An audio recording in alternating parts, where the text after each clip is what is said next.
What's going on, rest of the family? Welcome back to the channel. So we're going to react to 18 moments that were not supposed to happen at the Royal Rumble. You guys already know I was at the Rumble, okay? It took me about a 4.5-hour drive there, 4.5-hour drive back. And about time I got home, I did a review video for the Rumble. Now, unfortunately, in the editing process, your boy was typing and dozing off at the keyboard, straight NyQuil, just my head just bobbling everywhere. So you guys are not going to get a review video. I'm sorry about that. But I will tell you guys this.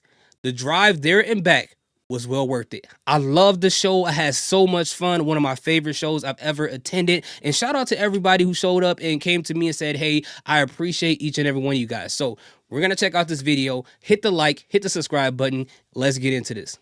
18 moments that weren't supposed to happen in the 2025 Royal Rumble. Be sure to subscribe and hit that notification bell for daily wrestling videos, and follow us on Facebook for exclusive lists. Also check out our new videos on WrestleMania XL.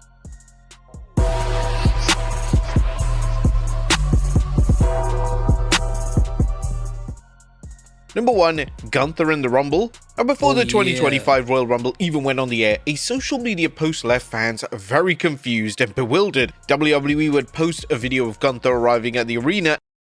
They really made this post? That is weird. Like, I didn't see this post on Instagram, but when we were at the show, they actually did show this video on the Titan. So people thought Gunther was going to be there, but I almost forgot this video even happened. Wow. And the caption would claim that Gunther was in the Rumble matchup. Whilst the reigning world champion has entered the Rumble match before, take for instance Brock Lesnar in 2020, it's usually marketed way in advance. WWE randomly adding Gunther into the matchup with 3 hours notice would have been an extremely odd move. After the post received significant attention on social media, WWE would amend the post and remove any mention of the world champion entering the matchup. This was evidently a botch from the social media team, and they were likely reprimanded for the slip-up. Number 2, Pat McAfee shatters. I don't know if he was at the WrestleCon. I don't know if he was doing autographs and photo ops, but if he wasn't, it kind of makes you wonder why they put the camera on him in even that post. That's really, really strange. So I don't know. That's strange. PG.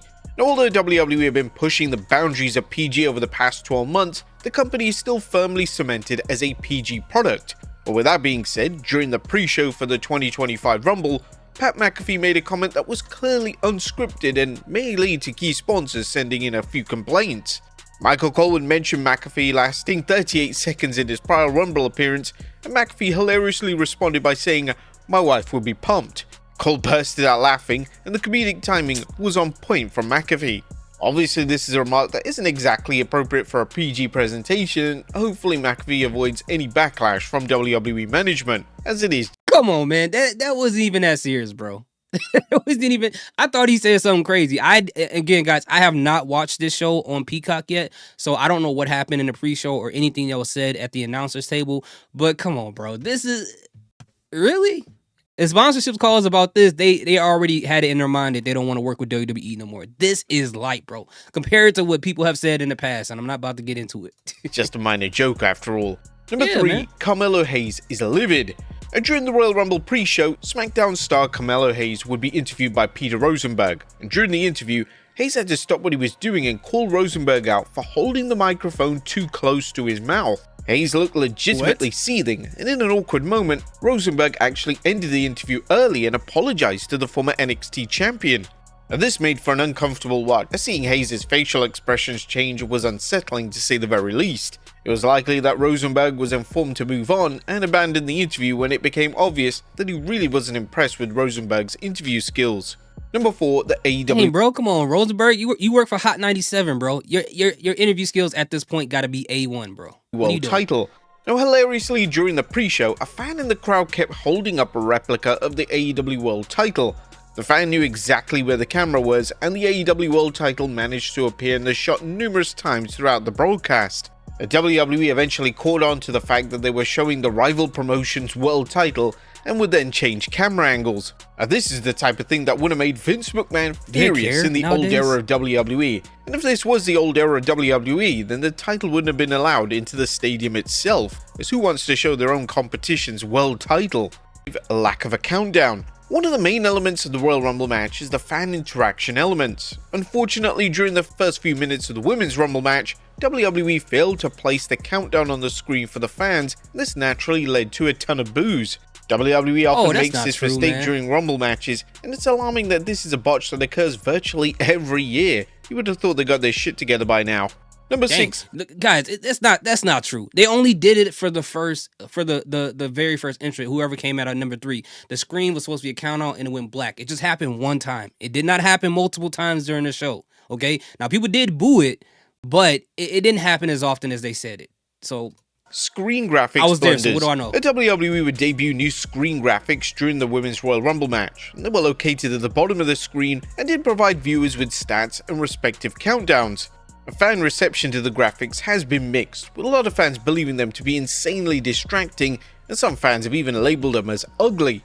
WWE would even make some typos on the graphics, with notable misspellings, including an incorrect spelling of Tiffany Stratton. It's appreciated that WWE did try something new and unique, but it didn't seem to work. It would be a smart move for the concept to be scrapped for next year's event, or at least make it less distracting. Number 7, Lyra's attire malfunction. As Women's Intercontinental Champion Lyra Valkyria started a Rumble quest, she delivered a picture-perfect fisherman suplex. However, the talented star unfortunately suffered an attire malfunction. Thankfully, thanks to Liv Morgan, who managed to shove her onto the other side of the ring, Valkyria was able to recover quickly and was able to continue the match as planned. Just shows what a pro Liv is in the ring.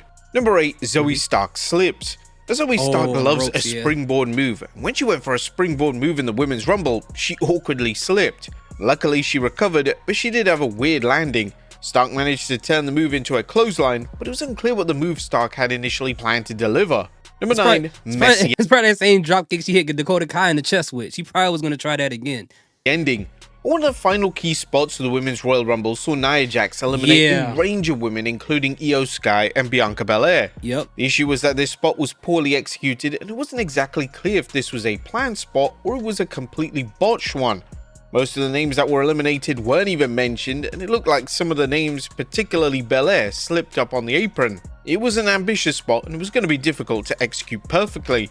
Number 10. It felt like they were like short for time, and they were like, bro, we are at how many minutes? We got 5 minutes left. It's too many of y'all in the ring. Nia, throw them all out. And that's what it felt like. And that just felt like the match kind of died a little bit in that moment, because it felt like we skipped out on a lot of stories and stuff that could have been built in the ring between the women who were eliminated. But it definitely was an awkward spot.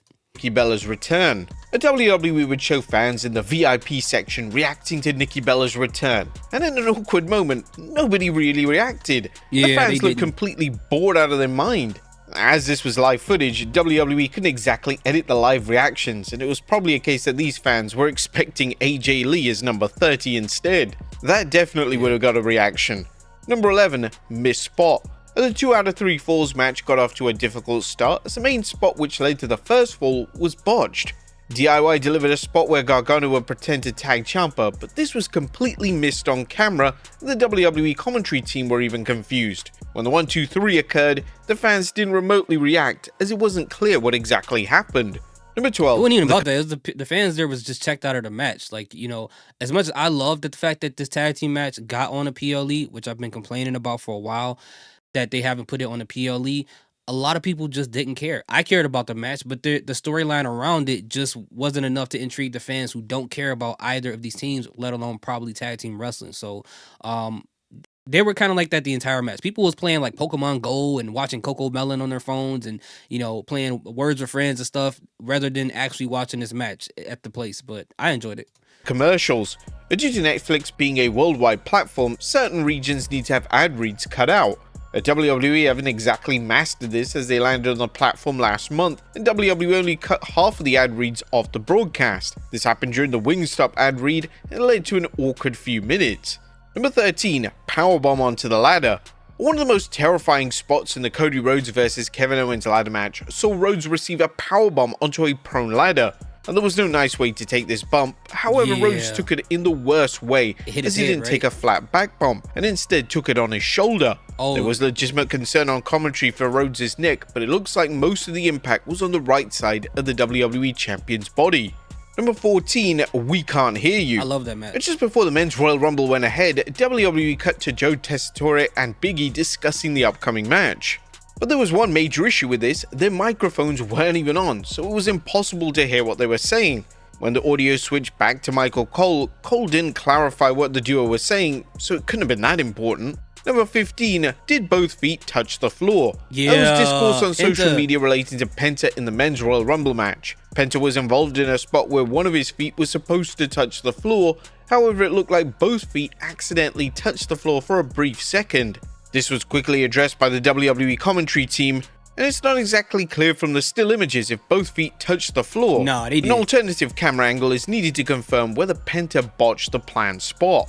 Number 16. No, he did. He definitely touched the ground. Now it's going to be very interesting what they do next and how the crowd is going to react to Penta the next time they see him. They seem to be still behind him in the match, but you know, it could be worse. It could be that his feet touched the ground, he was eliminated, and he won the Royal Rumble like The Rock did in the past.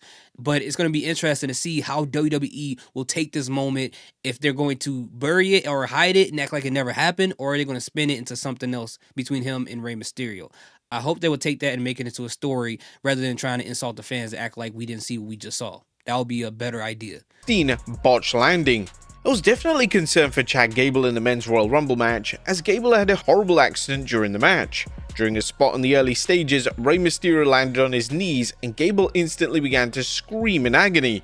Whilst it appeared that Gable was selling at first, he began to hobble throughout the match and even looked uncomfortable taking bumps. Hopefully Gable is okay, and if he's hurt from the botch, then hopefully it's nothing too serious and Gable won't miss any time away from WWE television. Number 17, Michael Cole's voice. Michael Cole was literally on life support by the end of the Royal Rumble, as it was clear he was losing his voice completely. Cole sounded like he had about 10 words left before his voice completely gave out. It was a miracle that he was able to call the closing moments of the show. Now, Cole losing his voice on a major PLE isn't anything new, as who could forget WrestleMania 35 when Cole could barely talk by the end of it, and he sounded like a completely different human being as his voice was just that damaged. And I mean, the man don't take days off, so at some point the check engine light's gonna come on. So fails to catch Finn Balor. Braun Strowman was seen throwing a tantrum at ringside after he missed his scripted spot. Strowman was supposed to catch Finn Balor following Balor being AA'd by John Cena, but Strowman was way too late for the spot and he failed to safely catch him. This was a rare outburst from Strowman and he should have known better, but mistakes always happen. But there you have it, folks. 18 moments that were not. When it comes to wrestling, man, it's only so many mistakes you can make because you got somebody's life, even their health, in the palm of your hands when you're doing something like that, when you're doing spots like that. And he could have seriously been hurt. And, you know, I'm sure Braun Strowman probably upset, like, man, I could have done this properly, or I could have really hurt somebody, and he probably is going to hear it in the back. But anyway, overall, these are some interesting moments that were not supposed to happen. A lot of these were kind of obvious, except for the ones that had to do with the commentators and things like that. Those ones, of course, I didn't watch it on Peacock yet, so I didn't even know those things happened. So did you guys see some moments on there that were not listed in this video? Please let me know in the comment section. Thank you guys so much for your support. I appreciate each and every one of you guys. Salute, peace.